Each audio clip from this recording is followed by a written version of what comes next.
when you came over on the boat tonight, there were so many layers of security on and around Alcatraz. And I'm not talking about all our security cameras that we got on the island, but back in the prison era, the bay itself was a good natural deterrent against escape. What you didn't see today was all the tall chain link fencing that once surrounded the island with barbed wire curved inward along the top. And beyond those barbed wire fences were 6 strategically placed gun towers. And beyond the gun towers was the safest place of all, the cell house, where we are now. And when you look into those old cells, remember that you're looking into what was somebody's home or their house. Leon Thompson, 1465, he told me one time, he says, you know, everything I had in the world was in that cell. And that was my home. And he said, I felt safe in my cell. Nobody could get to you until those doors opened after 7 o'clock in the morning just after that standing count, when the inmates would come out to go to the dining hall for their morning meal. So listen to this sound. And in the morning, inmates, when they heard this sound, this was really a good sound, because they had been confined in those cells for almost 13 hours.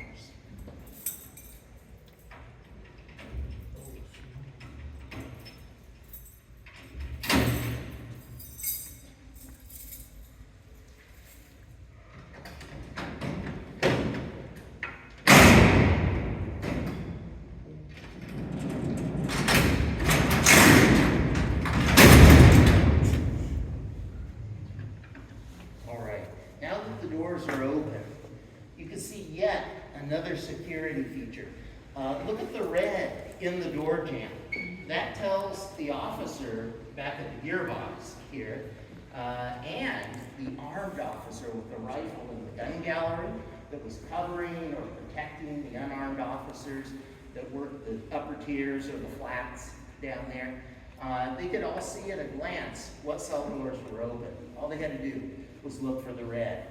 And the inmates, very, orderly, stepped out of, most of the time, stepped out of their cells, and then they made a sharp left-hand turn in front of the officer. They went down these stairs.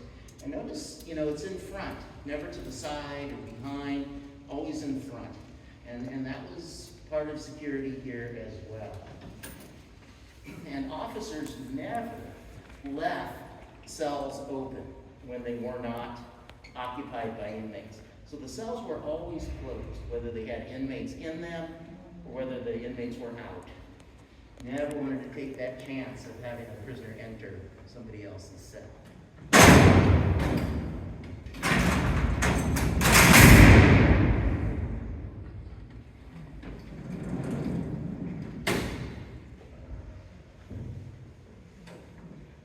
This system, it is all mechanical, based on railroad technology of the time, and it still works very nicely today. It was installed in 1933 by a company called Stewart Iron Works out of Cincinnati.